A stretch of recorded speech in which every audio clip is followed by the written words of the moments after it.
And we're live. I am thrilled to be here with Dr. David Heitmann.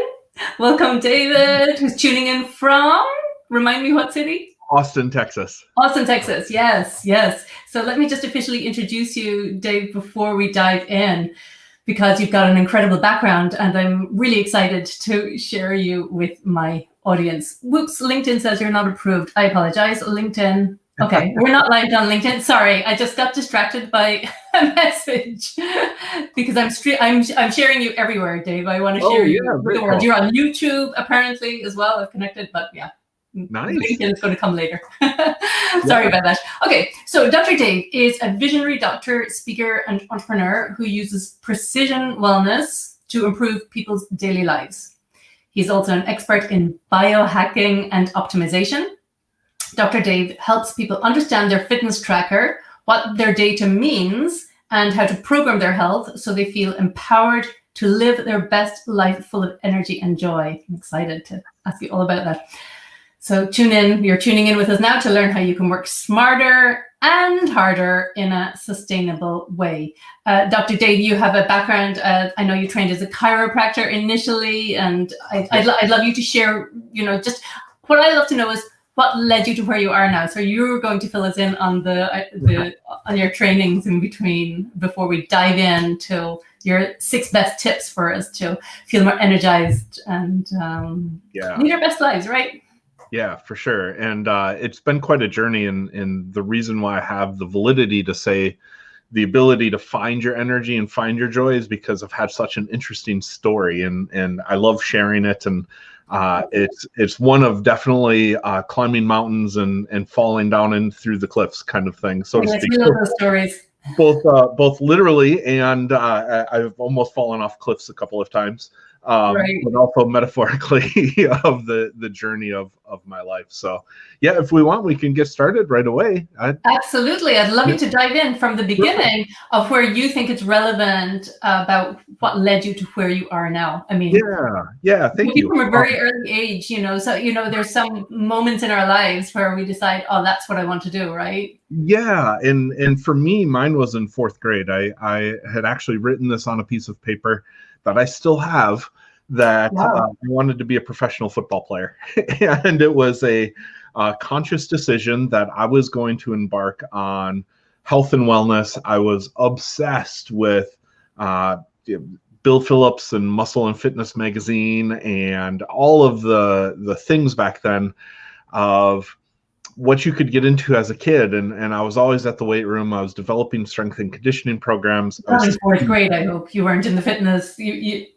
That was later, right? That came later that you were... No, that was by 6th grade. I had my parents helped me build a little gym in my basement, and we were working with the neighborhood kids. And it was just what I loved to do. I played hours upon hours of sports and hours upon hours of video games. Well, that's a nice balance. It was a great balance and back and forth. But one thing led to another where I had just I had trouble spelling. I had trouble, in certain subjects in school, and in other subjects I was like, shooting for the moon, where it would just science and technology came very, very easy for me. And so by high school, I was taking college level credit classes in chemistry and biology, physics. And really that just led into a double major in undergrad with a biochemistry and molecular biology degree. I did all sorts of biomechanics research in there. And it was just really this passion around movement-based and what it means to be truly healthy, nutrition, and the science behind the body. It was just really geeky for me, and I just had a passion. Yeah. So that led to chiropractic school. And in chiropractic school, I specialized in sports medicine. I also got a master's degree in sports science and rehabilitation, and then umpteen different letters behind my name of different degrees and certifications that I have gone through. Wow. On top of that, I was also, because going back to the 4th grade, I wanted to be the pro football player. I did play competitive sports up until I was about 27. And through 14 broken bones and torn ligaments, I learned a lot about the healthcare system. Wow, 14! Touch wood, I haven't broken any. I haven't broken any bones yet. I've been around the block, so to speak, of tearing things, Wow. breaking things, having sicknesses, severe diseases, debilitating conditions, debilitating back pain, where bowel Wow. and bladder, loss of control of bowel and bladder, loss of control of my legs. I've had my foot chopped up in a lawnmower. Oh You my know, God. the list goes on of Dr. Dave's craziness in his life, so to speak. But all of that was just whittled down as I really enjoyed going to the doctor and reading the x-rays. And That's I just, amazing. yeah, it was this Like you weird. manifested all those incidents so you could be your own test. Yeah. My parents always joke that, you know, they just stood in the background and watched me talk to the doctors when I was a kid. It's amazing. Yeah, so it was, you know, to say that this was a lifelong passion is, you know, it's just through and through. I breathe it, I live it. Anyone who talks to me, doesn't matter. We could be out bowling or something, and we'll end up talking about anatomy and physiology or mechanics of something. Wow. So, but all that to say is that when I got into practice, I ended up having a really big success very quickly. And all of it came crashing down. I actually ended up losing my health in a major kind of way.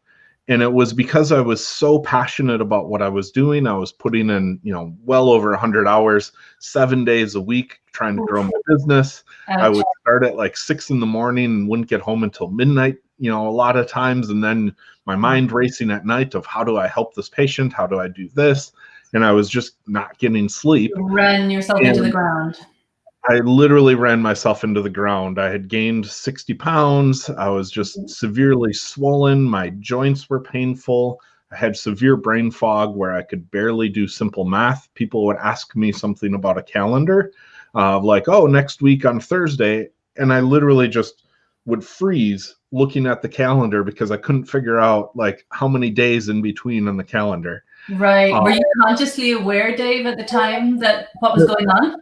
I wasn't at the beginning, and it really wasn't until one day I had this aspect where I was so zoned out. I was driving to work, and the thought crossed my mind of like, maybe I should just drive off the road and hurt myself because I just really don't feel like showing up for work today.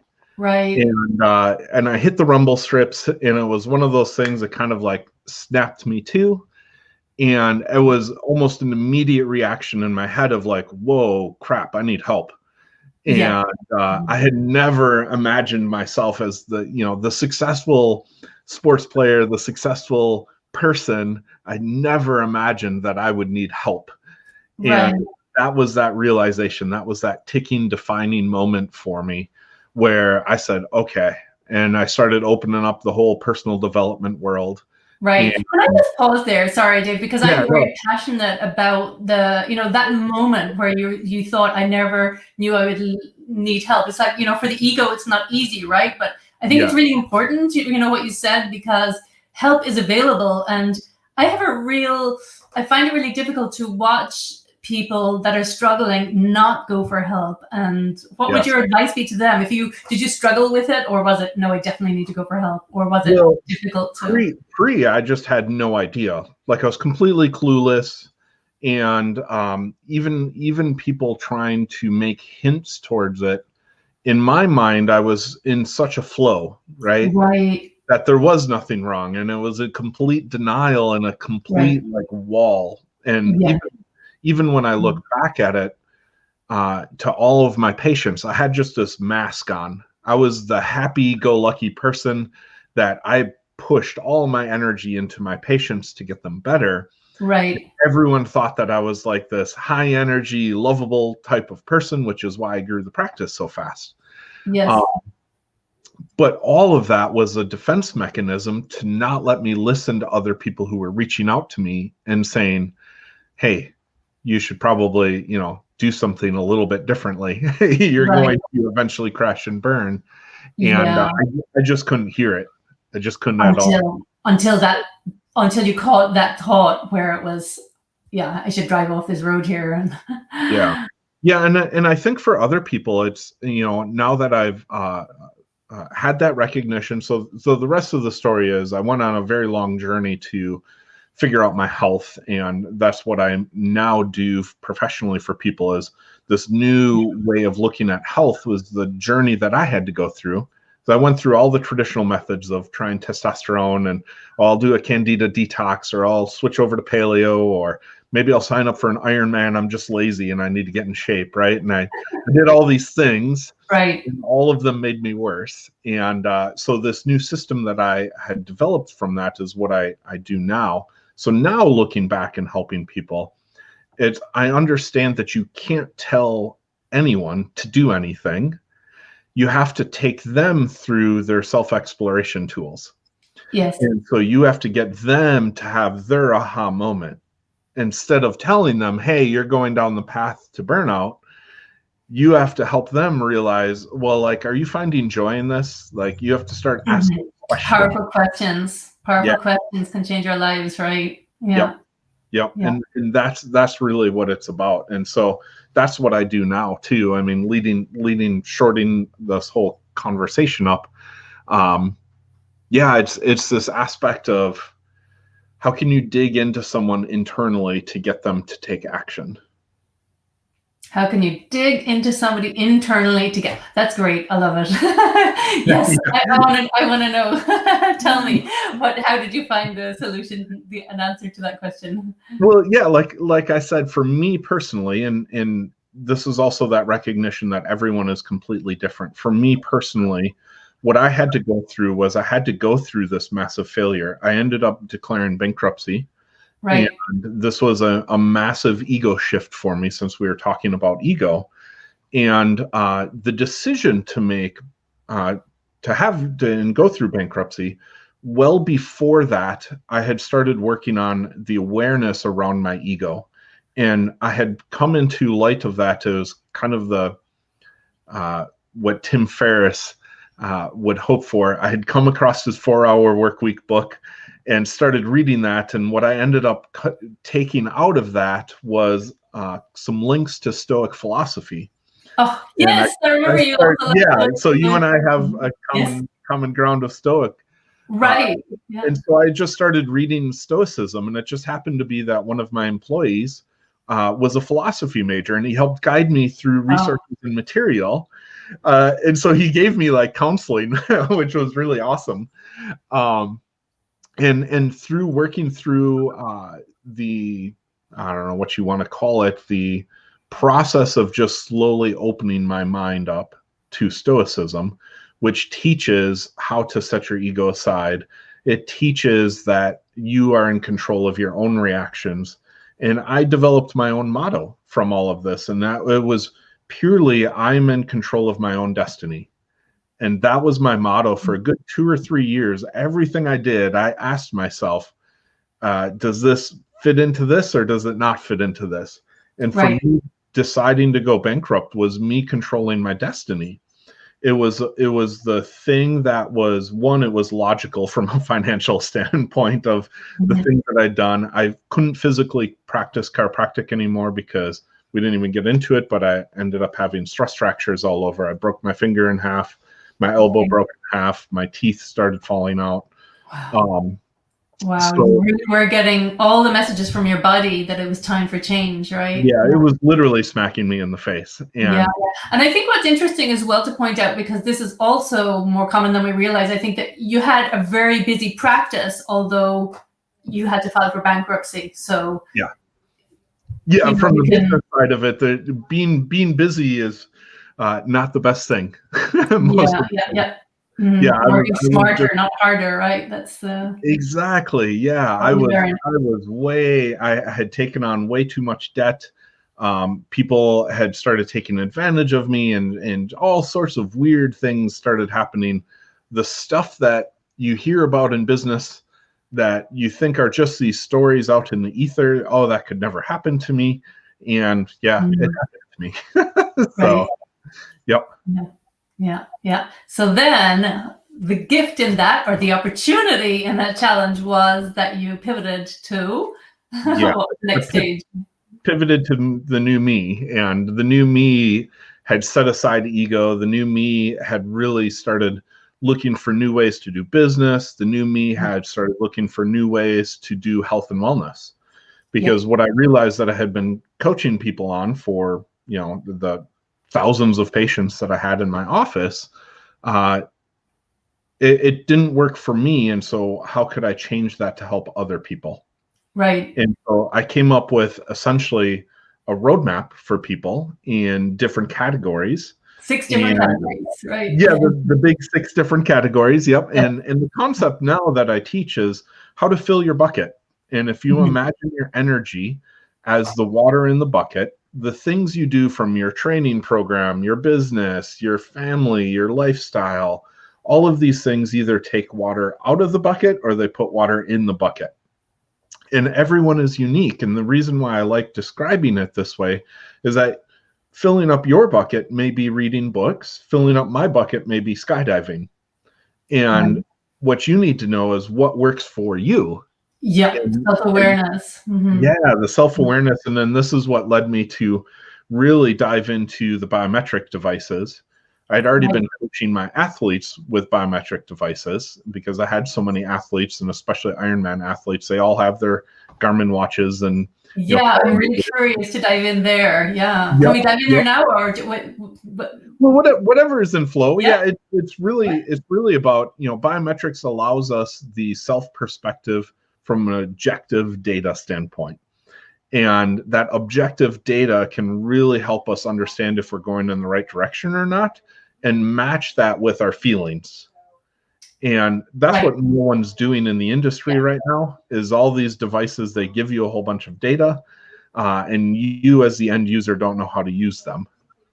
Yeah, right, absolutely. And the feeling part is really important as well. I must say I'm really curious to hear more, Dave, because I have dabbled in them a little bit, but I've never gotten into them because, I thought, okay, I do go on feeling, how I'm feeling.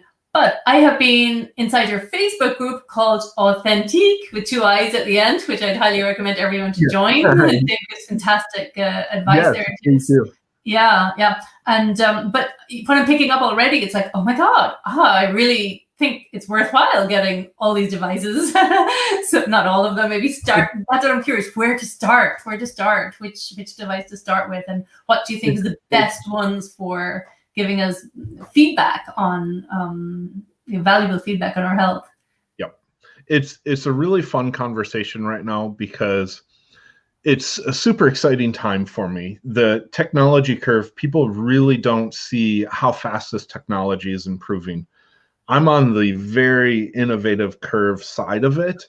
And the amount of devices, the amount of things that are coming out for humans here in the next 5 years is just, whoa, it's going to blow your mind of all of the different sensors that we're going to have on us. Wow. They now have Band-Aids that measure your electrolyte level. So like as an athlete, you can start to put that on. These aren't available to market yet, but this is where the future of health is that the future of health is not going to the doctor. The future of health is having someone like myself interpret all of the sensors that are around you in your life. Wow. We're entering the age where all of this data is going to be streaming into central hubs. So you're going to have the amount of screen time calculated, right? How long are you on your computer? Yes. You're going to have your bed linked up to your temperature and how much are you tossing and turning. Oh my God. Right? Like, so, and when you go to the bathroom, your toilet will do a urinalysis for you to check your electrolyte chemicals. Oh my God. I mean, I can imagine some people thinking that's a complete invasion of privacy and they don't want that level of, to that to be available. But at the same time, it's fascinating, right? It's fascinating. Totally. But, and also think of it as the billion people that are on Facebook, right? Privacy, people always bring up the privacy thing. My personal belief is that this is all going to be health data. It's all going to be protected. Mm-hmm. The new age of the internet is that this stuff will all come into a central hub where your data privacy will be extremely protected.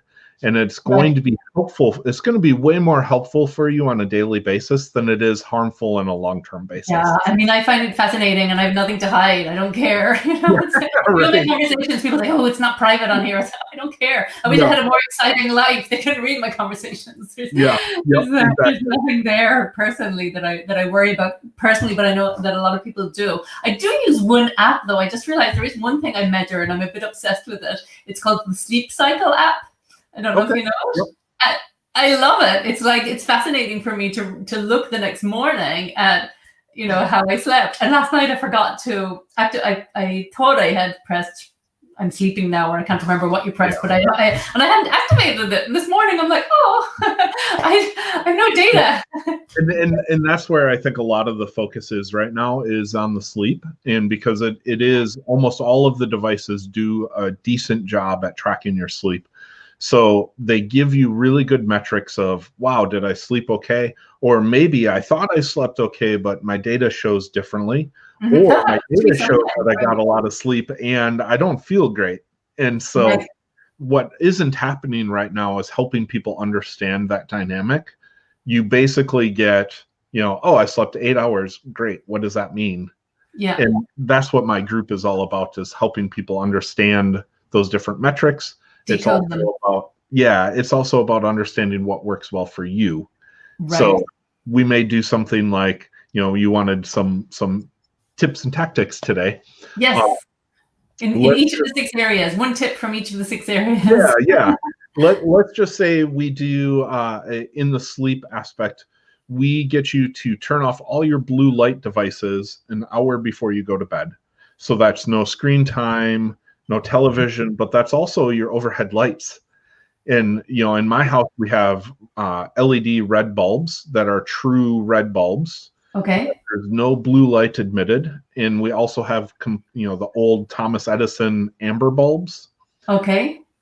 And so by not having any blue light an hour before bed, it allows your melatonin to go into production, into full swing. Well, that's why. I will tell you something. Sorry to interrupt, but I have the glasses. I got them. I read it somewhere, but I've kind of forgotten to wear them lately. Yes, exactly. Yes. I got all sorts of them. Yeah, normally I'm wearing them on the computer, but it's been, I don't even really have lights on. I just have one little bulb in front of me right now because the sunlight's coming in.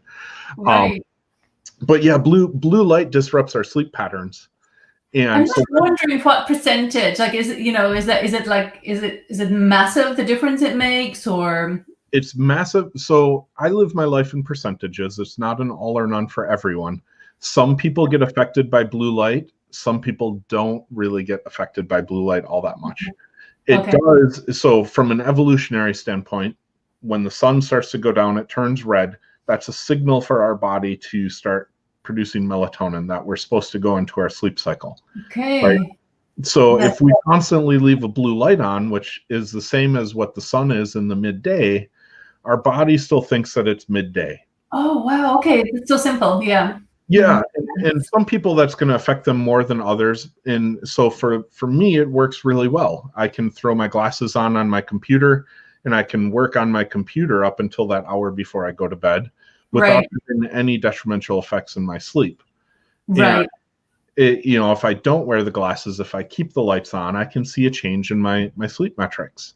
Interesting. Oh, that's really interesting. I'm curious though, because here, you know, with it's 5:25 p.m. and it's dark outside, whereas in the summer it's bright until 10 p.m. So that's a big difference. So it really is. And evolutionary, we have compensation patterns for that. When we look at different genetic patterns across people, based on the regions where they come from across the world, we know that Northern Europeans have something called a second sleep.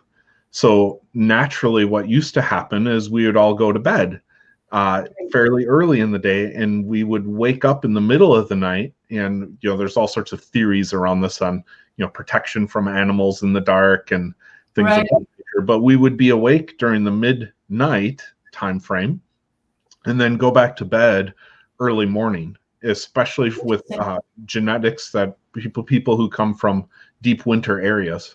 Wow, interesting. So depending on where you come from, you've got different sleep patterns historically. Yeah. They're called clock genes. Funny enough, they Oh. literally, the rhythm in your body is genetically imprinted into you from the history of your ancestors. Oh, wow. So some people have these genes and some people don't. And we all have different variations. This is right. the whole aspect. Are you a morning person or are you a night owl?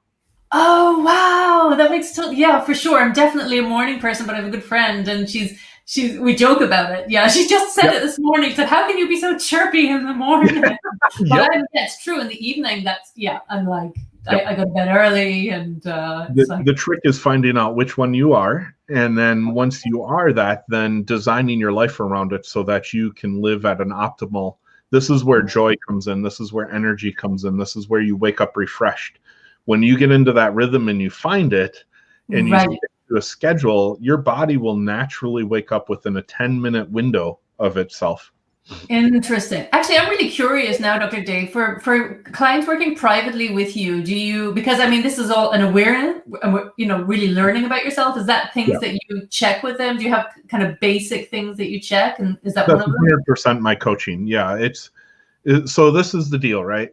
Anything you can find any kind of health tip and trick on the internet, right? You can look up your paleo diets, you can look up these sleep patterns, you can all of that kind of stuff.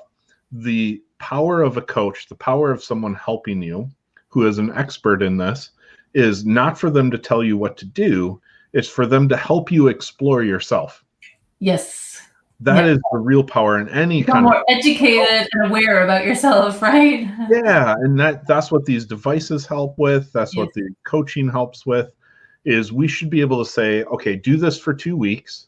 Let's test and measure. Let's see, subjectively, like, do you feel better? Objectively, does your data show improvement? Right, okay. And if not, then we know that the tip isn't for you. Right.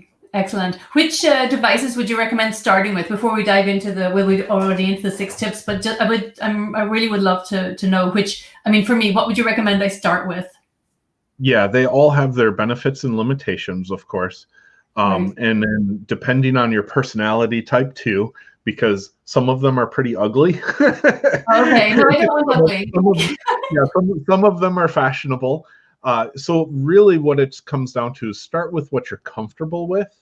One of the big ones that a lot of people like to get into first is the Oura Ring. Because can you share a little bit about that? I'm curious about the Oura Ring. Yeah, the Oura Ring is one of my top favorites because it is great at sleeping, tracking your sleep.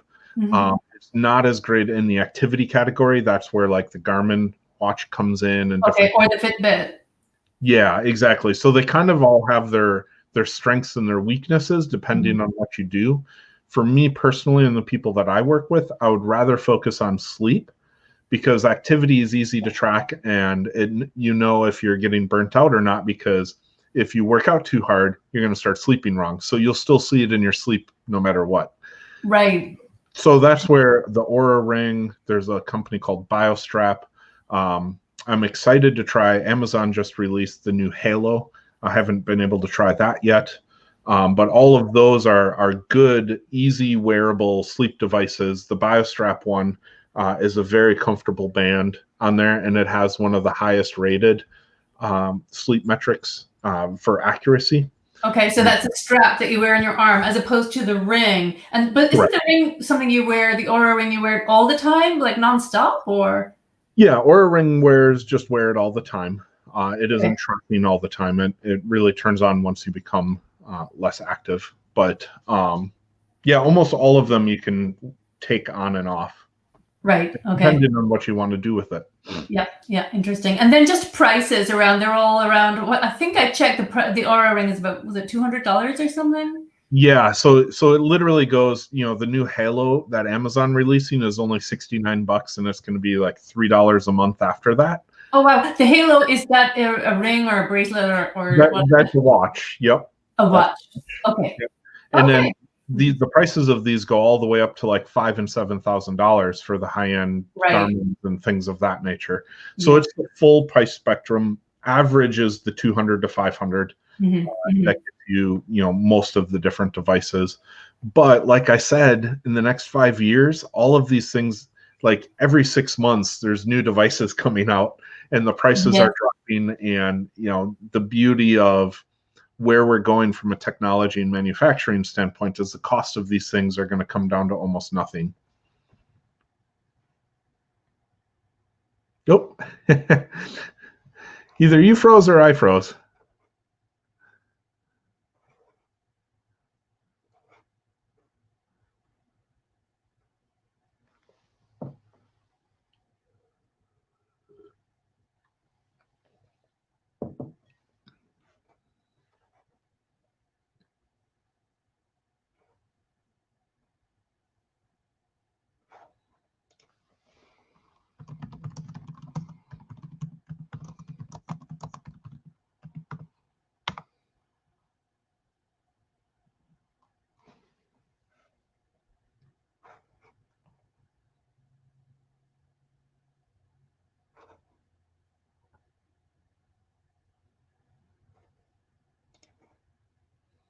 Stream. Oh, there you are. Oh my God, hang on. Sorry about that. You lost me, but well, this is interesting because I just upgraded and I'm streaming to multiple sources, so maybe it's that. I'm not sure what happened there, but apologies. Yeah, but it was cool because you suddenly slid into 2 spots and we're back. There was a double neve. Okay, well, this is good because we're going to now transition to the 6 points, the 6 tips. So just if you could briefly explain, Dave, the 6 different areas. I love this. And actually, I should share that when you were talking about when you felt really burnt out, what came to me, I always think of this, is only give from your overflow. You were talking about a glass full of water, and it's like, it needs to be full so that you can give the overflow to others. And if not, you're going to feel resentful, depressed, have health issues. Oh, Lillian's there. She says, I froze. It was cool. I hope I was making a nice face, Lillian. Thanks for commenting. I hate when you're making it. So, right. Yeah. So anyway, that's, I just love to remember that. So, and I think it's fantastic that you're using that analogy of like filling your glass, making it full with 6 different things. What are they? Yeah, well, and I wish that statement that you just said, I wish I would have had awareness around that, because my bucket was on empty and I was still trying to like scrape the dust out of the bucket because I was working with so many different charities. I was donating so much of my time. And, my idea growing up, I grew up in a very community service based family where you give endlessly to people and even at the cost of your own, finances and the cost of your own health and all of those sorts of things. Right. And so when I had my practice, I was literally out of my water in my bucket. I was scraping it dry and I was still trying to chug along and go. And it just wasn't working. So it's a great analogy for people. Yeah. No, it is. It's super. Gotta turn you in. So the things that I say have the biggest impact on our buckets, there's 6 categories. And really it's taking a perspective of how do we holistically look at someone's life, because that could be someone's work all the way through to different areas, right? So these 6 categories that I whittled down are the big categories. They're the big things that allow you to think very easily about, okay, am I getting this? Am I getting this? Am I getting this? And so that's sleep. Fuel, which is, everything around food and nutrition and supplements and things of that nature. Movement, which is all about, are we playing? Are we getting our heart rate up? Are we strength training? All of that category. Right. Our environment, which is the air quality around us, the water quality, our cooking materials, but also our microbiome and our skin. That comes to environment. Okay. Yeah, what are the things around us, right? Right. Well, that's in us, right? Isn't it? There's trillions of other critters crawling around on us that are technically our environment, that are actually controlling our emotions. Wow, yes. Cool stuff. Then there's a nerve category, and this is everything from breathing to trauma, childhood abuse, business abuse, all of those sorts of things. Yeah, the emotional. yeah, they affect our nervous system. Mhm. And then there's the mindset category, which can be everything from that work. Are we feeling passion with our work? To are we living in the present? Are we living, future based, or are we living behind? Right. I just have to say, as just for viewers, this is my first official episode. I was explaining to Dr. Dave before going live, and my podcast that I just decided this morning is called Love Life Now in the present. It's like, I think that has to be our number one goal, because, if you just work with what you've got right now. And well, and that's exactly it. That was actually one of the tips that I was going to get into. So that's perfect. You guys, awesome. we were matched today. Awesome. We were matched. Which category does that go in then? The mindset category, or the mindset category? Yeah, because what most people do, and especially if you're an entrepreneur, business owner, executive, something of that nature, a lot of people that I work with are thinking future based. They want to make an impact. They want to see the future come real. And what they don't do is they don't start to appreciate the present moment. So important. Yeah. When I really got that, I think, something significantly shifted for me in my life, that it's not worth it, because you don't know if you're ever going to get there. You've got to, enjoy yourself now as well. It's so important. Yeah. Lillian is commenting. She says, "We love you as you are, Need, anytime, anywhere, anyhow." Thank you. That's so kind, Lillian. Oh yeah, because it was double D. I don't know what time frame. Says, yes, love life now. Love life now. So. Yes, very much so. And there's all sorts of different ways to do this. A big tip that I have that helps knock people out of the future and gets them into the present is just journaling. Doing a brain dump where you're getting out all of those future-based thoughts, and then you're reflecting on for a second, and then bringing up all of today's stuff. So allowing that journaling to happen, and in relation to sleep, because a lot of what I do is getting people to sleep better. Yes. Is when you journal at the end of the day and you reflect on the day, it brings your mind to the present day. And that stops the racing and anxiety at night, which then allows you to get into your deeper sleep patterns. This is interesting. So you're recommending journaling at night then, as opposed to the morning, or both? Yeah, well, or both, or whatever works for you. I'm personally a person that I don't like big complex journals. For me personally, I don't like writing out big long things. In the morning, I like to set my intentions from a journaling standpoint. Yep. And then I break things up into 3 categories of my to-do list, because I want to get out of a to-do list. I want to make sure that I'm doing a good blend of, I don't want to be doing something that's on fire every day, which is what most business owners do. And they never actually grow their business, and they never actually achieve their goals. Right. So categorizing that helps you reduce your anxiety for during the day and getting your stuff done. At night, when you're reflecting, for me, it's just as simple as what went right, what didn't I like, where was I uncomfortable, what could I do better to improve on that. And to me, that works really well for me. Other people need to do a big brain dump where they need to write 2 pages worth of stuff at the end of the day to just get it all out so that they can. I might try that. Yeah, because I don't really do it at night. I journal only at night, says Lillian. And she also says, Dr. Dave, I tried it and I failed badly, really. I think that comment was when you were talking about a lot of entrepreneurs try to, what did you say, be on fire every day and not? Well, yeah, they try to do the stuff that's on fire every day. Right. So they make these big long to-do lists and then never get through it, because a to-do list never ends. You'll never finish off a to-do list. And that's the hardest thing for people to understand. Right. Yeah. So it's really just focusing, isn't it? Focusing on the top priorities. Yeah. Well, and what I do with that is and more specifically, I do long-term. So I always make sure I'm doing 1 to 2 things that are for my long-term goals. So that may be the easy, cheesy example that everyone uses is instead of paying your bills, taking the time to set up in QuickBooks your automatic reoccurring payment. It may take you an hour to do that. Right. Then you're saving 20 hours down the road throughout the year. Totally. So that's the cheesy example that you can give of So in my to-do list on an everyday basis, I'm working towards my long-term goals every single day. Then I have medium, and then I have my stuff that's on fire. And I never allow myself to have a lot in that on fire category. Okay. Because what your brain thinks is a priority typically isn't a priority when it comes to business or just doing stuff.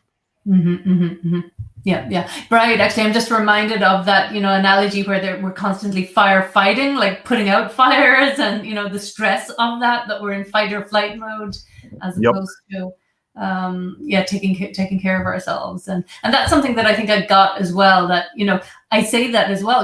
It's like going for a massage, or doing things that are like yoga. I see all of that. I do yoga every morning. I see all of that as an investment in my business, even massage, because my product is me, and I have to, I need high energy, I need good vibration, and it doesn't work if you're not taking care of yourself, right? Yeah, you've got to treat yourself like a professional athlete.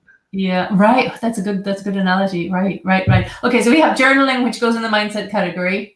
Yep. Yeah. We can do sleep. So sleep, we already talked about the blue lights. So turning screen time off an hour before and seeing how that goes. Right. Sleep. What category does that go in of your 6 categories? Sleep. The category is called sleep. Oh, I'm sorry, of course. Yeah, which is great. I mean, sleep is it's hard. I mean, if we could screen share and I could bring up the map, but we'll just talk for it. Right. But it is in your Facebook group, and I'll put the link to your Facebook group so people can check it out after. Yeah. Okay, I'll do a recap. I'll do a recap on the 6. Yeah. So mindset, sleep, and then fuel would be the next category. Right. And an easy tip to do is don't eat carbs a couple of hours before bed. Yeah. Carbs in a lot of people actually stimulates a neurotransmitter pathway in a good percentage of the population, not all of the percentage. Some people, this doesn't affect them at all. But a good percentage of the people, it makes a neurotransmitter go in our brain that keeps us up and keeps us thinking. That's interesting. So by limiting your carbs right before bed, you can actually have a calming effect that allows you to fall asleep faster. Right. Yeah. That's probably for me. I try to fast a couple of hours before bedtime. Yeah. Even like from 5 p.m., then I know I'll sleep really well. If I go to a restaurant, forget it. And if I eat something like pasta, then I don't sleep well at all. Which is a perfect self-awareness. And that's the purpose of all this, is figuring out what time frame that is for you, what types of food that is for you. Some people do. I do really well with like bone broth or eggs or cottage cheese right before bed. For some reason that just knocks me out. I can sleep really well if I have just a little bit of that before bed. Right. You just got to figure out what works best for you in that category. Yeah, it's true. Okay, so that's the sleep category. No. By the way, can I say on the carbs, what I've learned is like talking about macros, like and I really struggle with this. I think I've learned like 40% carbs, 30% fat, good fats, and 30% protein. Is that roughly? Yeah, there's no right or wrong. The ratio? Yeah, there's no right or wrong. Yeah, you've got to figure out what matches your genetics. Okay. Right. What enzymes do you have? Some people have more fat converting enzymes, so they need a higher fat diet. These are the people from the Mediterranean and things of that nature. Okay. Think of the lineage from Eskimos, the Inuit people, where they'd ate nothing but fat, right? So genetically, protein. What's that? Fat and protein. Yeah, fat and protein. Yeah. So genetically speaking, over the centuries, of the people who lived where there really wasn't vegetables growing and plants, right? Wow. They genetically modified to have a lot of enzymes in their body to digest fat. Wow, that's amazing. Yeah, I didn't think about that. Mm-hmm. So everyone's different, and this is where finding that groove for you. Some people do really well with a high carb diet. Some people do really well with a high fat diet. And then even more so, what the take home, since we're on this, is that if you stick with any one thing, it becomes bad for you. Interesting. So there is no such thing as the perfect diet. Our bodies are required to have variety, just like the seasons. Right. And so what you think is great for you, you should be minor modifications through the years. Interesting. And as your hormones start to change and things of that nature, you're going to find that you're going to need a different diet style as you go through. Right. So just when you think you've got it nailed down, you're probably at the point where you need to like stick with that maybe for 6 months, 9 months, and then try something new. Right. And that's really interesting. And that also, it's like if anybody's listening and thinking, oh, well, I actually have a really good diet. I've got it down. You know, I figured that out 5 years ago. Well, hang on a minute. Maybe you could be performing at a much higher level. Maybe you could have more energy if you were. The people, this is really fun about this industry, is that the people who think that they know the best about their diet, typically they run into problems 3, 4, 5 years down the road. And they just, you know, it's not talked about enough in the industry. We all want that fast fix, and we all want that gluten-free. We all want that dairy-free. Oh, great, paleo. Yay, I'm doing this and I'm amazing and I'm healed and I'm fixed. And you're like 2 years into your journey. Yeah. Well, that's right at the good spot. That's right at the sweet spot. 4 or 5 years into a lot of doing the same thing consistently, and you almost always run yourself into hormonal problems and different things that way. Yep. Interesting.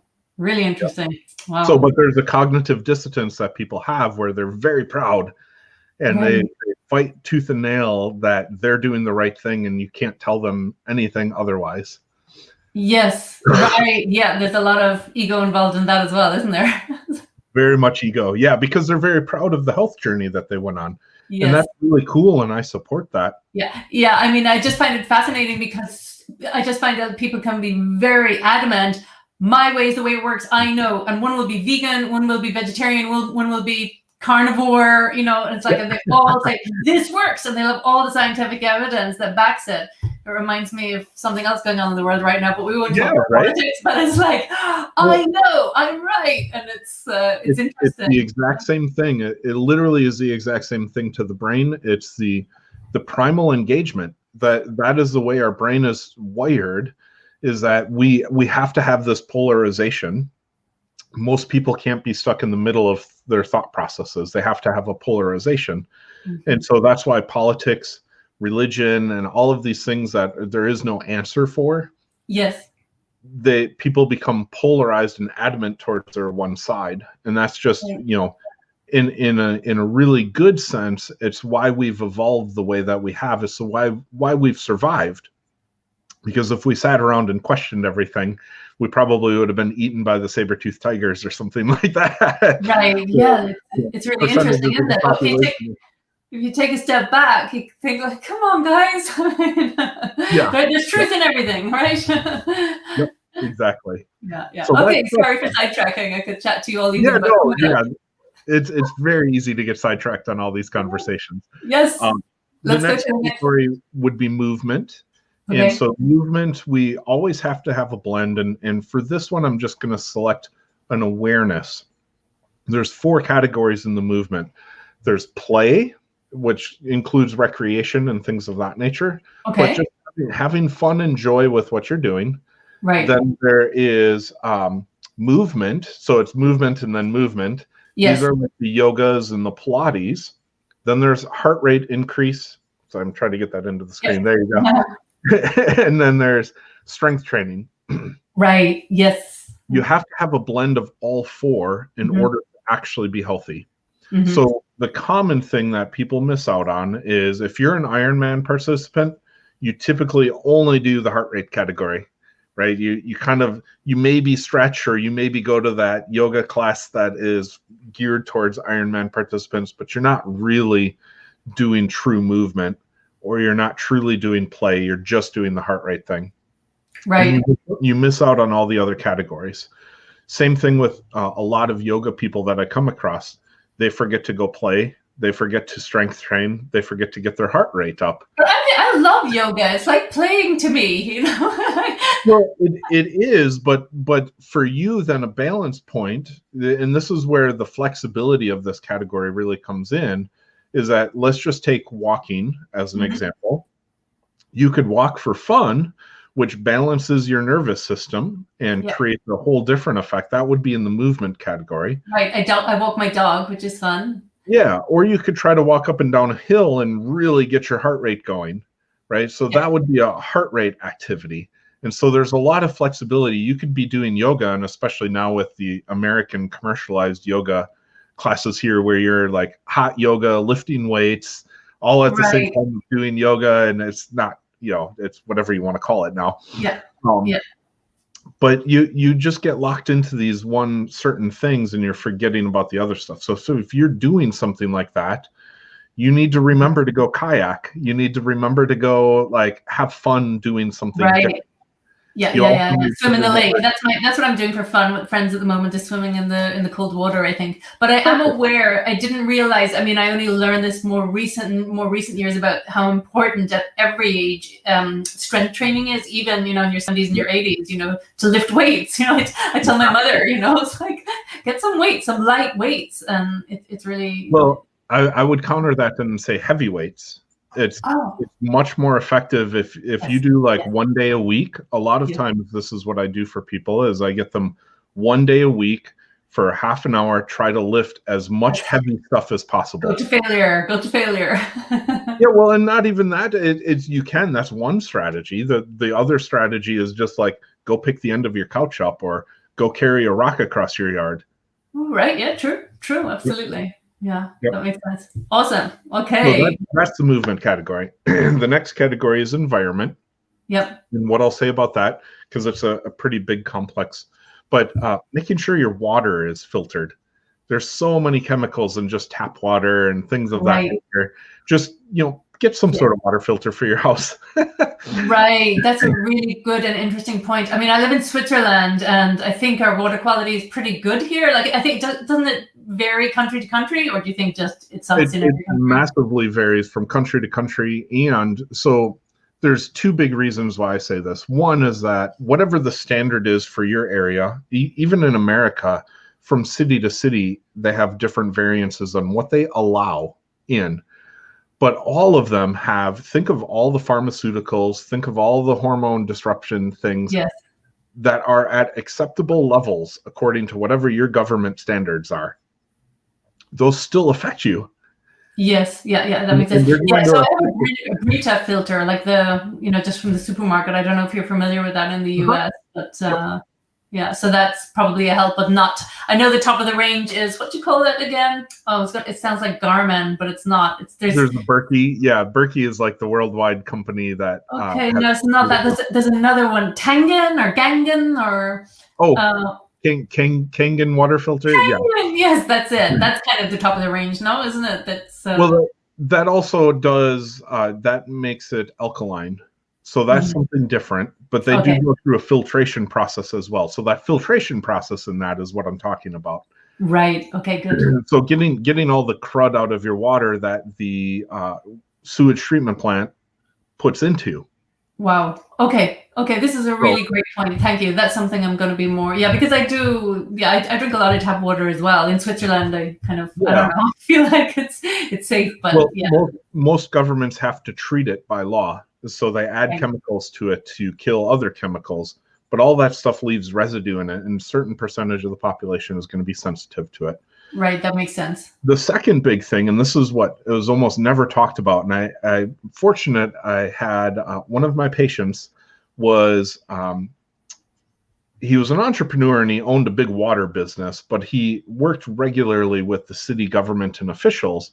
One of the big problems in getting plumbing to people's houses is that the pipes leak. And so on one end, there's lots of water loss that happens in our public system, and it's very inefficient. But also the bigger problem is that bacteria goes in through the pipes where all these cracks are. And so no matter what happens from the sewage treatment plant, they do their great job or whatever.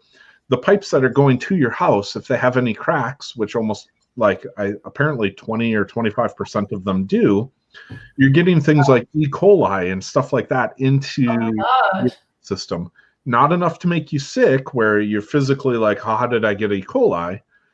But it's enough that you're going to have an immune response in your body. And so no matter how good your water filtration system is in your city, there's still leaky pipes that are going to your house. And so To me, after I started learning that stuff, I was like, okay, no matter what, I'm going to filter my water. Yeah, me too from now on, that's for sure. I'm sorry, I just have to ask one question. I'm really curious, and we'll move on to the next category. But I mean, I don't, for just because it's not good for the environment, I don't buy plastic water bottles.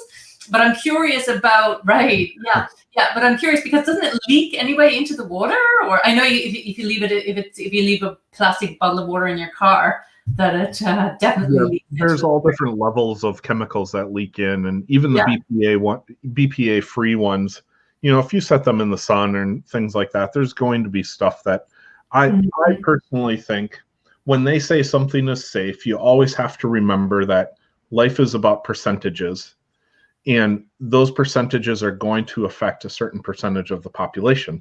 Interesting, yeah. It's nothing is ever an all or none. They're never going to make an inert. It's called inert when two chemicals can't react together. Okay. They're never going to be able to make inert substances, and if they do, they're not going to be cost effective to make massive bottles for the world population, kind of thing. Right. Interesting. Okay. So the bottom line is just get a good filter and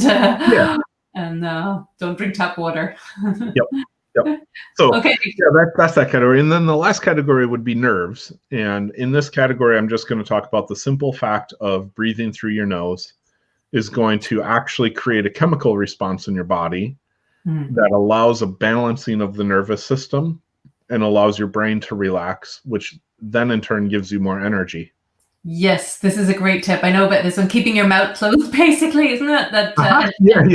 That's it. No, I follow this guy, the Oxygen Advantage, Patrick, an Irish guy, and the Betoiko method. I can't remember the name of the method, but he shares about it. But basically, I did a workshop on it, actually for sports performance, and it's like unless you're out of really, doing anaerobic, is it? You're like really intense activity where you have to have your mouth open, where you're out of breath. Otherwise, just keep it closed, which is hard to do. It really is. Yeah, you have to do a lot of training to do that. But from the everyday person who's sitting in front of their computer, they don't realize how much they breathe through their mouth. And especially people, so like when I'm working with patients who are doing this type of stuff, right? We're talking a lot. We're doing a lot of off-gassing. And that creates an imbalance in our body, and we have to counteract. So like if you're a salesperson, in between sales calls, you should take 10 to 30 seconds to just close your mouth and breathe through your nose to reset your nervous system before the next call. I think that's really good because apparently really you can preserve a lot of energy by doing that. That's such a simple tip, isn't it? But it's not publicized. Massive change in your health. Yeah, it does. Absolutely. Fantastic. Wow. Okay. Oh my God. I'm sorry. It's we're at the top of the hour. Do we have time to recap the 6 tips or? Sure, we can. Yeah. So mindset, do journaling and figure out which journaling system works best for you. Try brain dump at the end of the night. We've got sleep, turn your blue lights off an hour before bed. The fuel category is don't eat carbs a couple hours before bed. Right. Movement category is having the awareness of when you're looking at your programming to make sure you're getting all 4 categories and just doing some fun stuff in there. Find some joy in what you're doing. Yeah. The environment is clean water, and clean water. Yeah. And then the nerves is just breathe through your nose. Brilliant. Fantastic. Wow, this was really incredible. Any final tips to share? Any final piece of advice that you'd give to people that are really committed to shifting their health and their wellness? And the take-home message here is find your perspective of what works for you. You cannot just rely on internet sources. You take those things, you test and measure. So if you think something is working for you, try to really this is where journaling can help you, the biometric devices can help you, and get proof that it's actually working for you. And then keep trying new things in your life. Nothing ever needs to stay the same. You can always be constantly adapting. Testing and awareness. Fantastic. And of course, everybody should also join your Facebook group called Authentic. Yeah. Do you actually pronounce it Authentic? I noticed. No, it's whatever happens. Yeah, it's Authentic with 2 eyes. Yeah. I love it. Thank you so much, Dr. Dave. This has been incredible value. And I hope that everyone tuned in got lots of value from it too. And please share it. Please share it out, everybody, because I think it's important information that people are just not aware of. You know, those 6 tips are really valuable. So thank you so much. Take care, everyone. Enjoy the rest of your day or evening. Bye.